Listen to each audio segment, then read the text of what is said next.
Hello everybody, it's Uncle Matt and I'm here to read you another bedtime story. Today's bedtime story is by Marc Brown, Arthur Meets the President.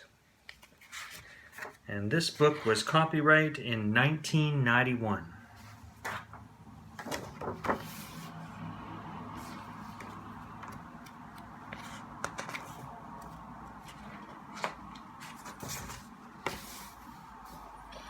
Listen carefully, class, said Mr. Ratburn. This is a national contest, so do your best work. I love contests, said Muffy. What do I win? The winner visits the White House in Washington. That's in the United States, said Mr. Ratburn.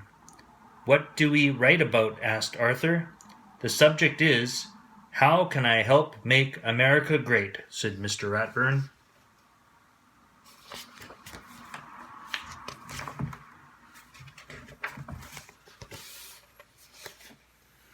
Everybody started writing.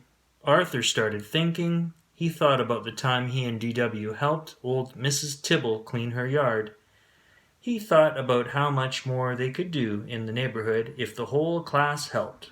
Then he began to write.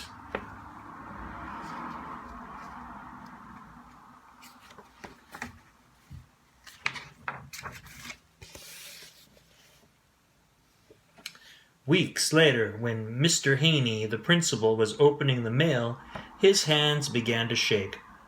"It's a letter from the president," he gasped. Miss Tingley, the secretary, fainted. Prunella, who was in the office with a stomach ache, suddenly got better. "Open it," she shouted.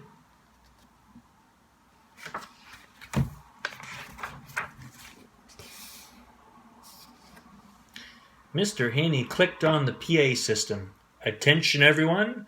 The President of the United States has written to announce the winner of the How Can I Help Make America Great contest. And the winner is our very own Arthur. He and his class are invited to a special ceremony at the White House." Mr. Ratburn's class went wild.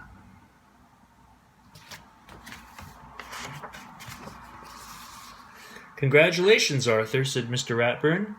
"You'll have to work hard to memorize your paper so you can recite it to the president next Wednesday." "Memorize? Recite?" asked Arthur. "Of course," said Mr. Ratburn. "We'll all be there cheering you on."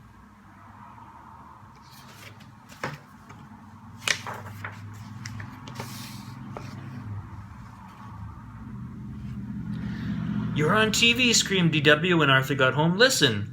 He will recite his winning essay to the President and all of America," the announcer was saying. "I feel sick," said Arthur. "Not as sick as you feel when you're giving your speech," said D.W.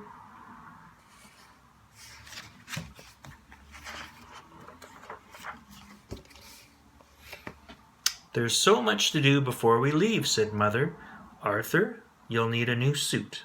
"What about me?" asked D.W. "I need to look beautiful when I meet the President."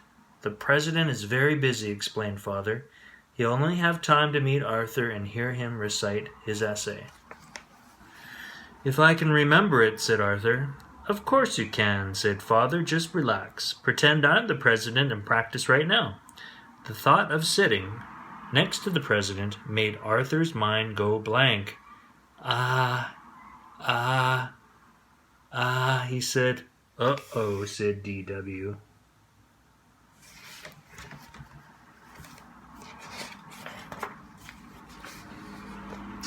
Monday at school, everyone was busy planning the trip. "Oh boy, no homework for 3 days," said Francine. "Not quite," said Mr. Ratburn. Everyone groaned.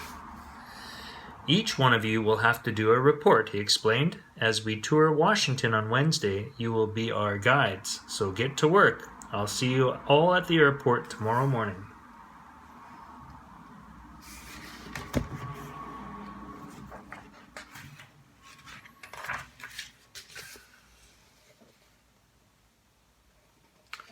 Arthur tried to study his speech on the plane. "Don't forget to mention me to the President for the Teacher of the Year award," Mr. Ratburn reminded him. Aren't you excited? Asked Buster. I'm too nervous to be excited, said Arthur. You need help, said D.W. I'll make the speech for you. I have a lot of ideas about how to run the country.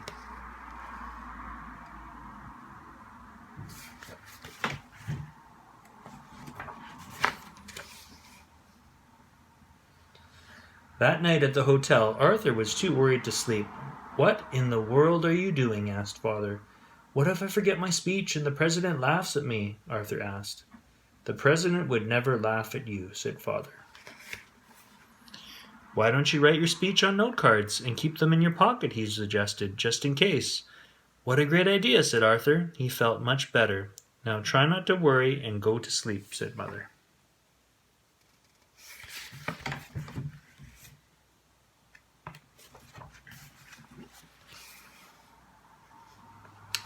The next morning everyone met in front of the Jefferson Memorial. Arthur, you look so handsome, said Francine. Ready to meet the president, said Mr. Ratburn. I guess, said Arthur. He reached into his pocket to make sure the note cards were there. Time for your reports, called Mr. Ratburn. Only 1 more hour until we're due at the White House.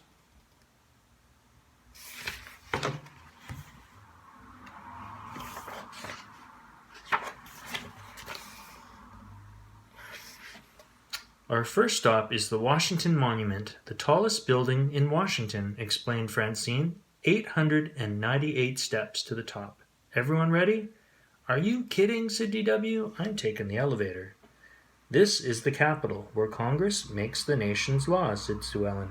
I think we all know how important it is to obey the law, said Mr. Ratburn. The National Museum of Natural History has great mummies, said Buster. Follow me. No thanks, said Muffy. I'll meet you at the gift shop. The last stop was the White House. It's so big, said Arthur. Not as big as Muffy's house, said D.W.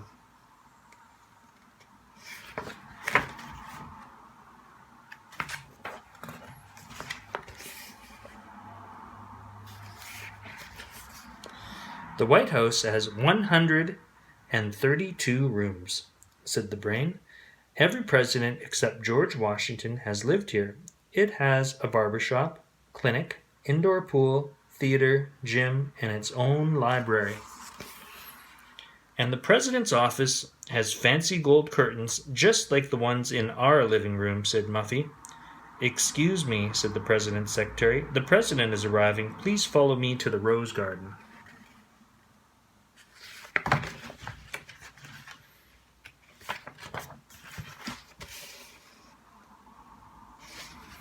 Arthur gulped. It was almost time. He took out his note cards. Suddenly, a strong wind blew through the garden.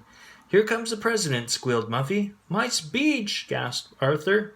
Relax, said Mr. Ratburn. You'll be fine. D.W. wasn't so sure. She had a plan.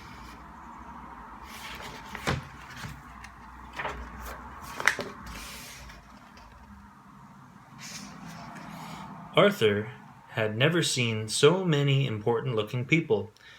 Good afternoon, Mr. President, he began. When I think about what I can do to make America great, Arthur began to feel very warm. His knees began to shake. His mind went blank. This is the worst day of my life, he thought.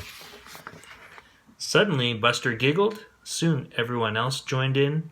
Even the president was laughing. Arthur turned bright red, and when Arthur saw what they were laughing at, he laughed too.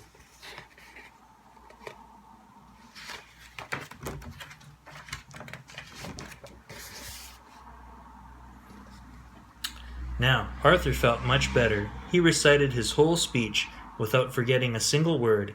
And in conclusion, he said, we can all help make America great by helping others.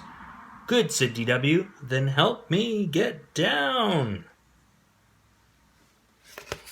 All right, that's all the time we have for Uncle Matt's bedtime story. I'll see you next time. Have a good night. Bye.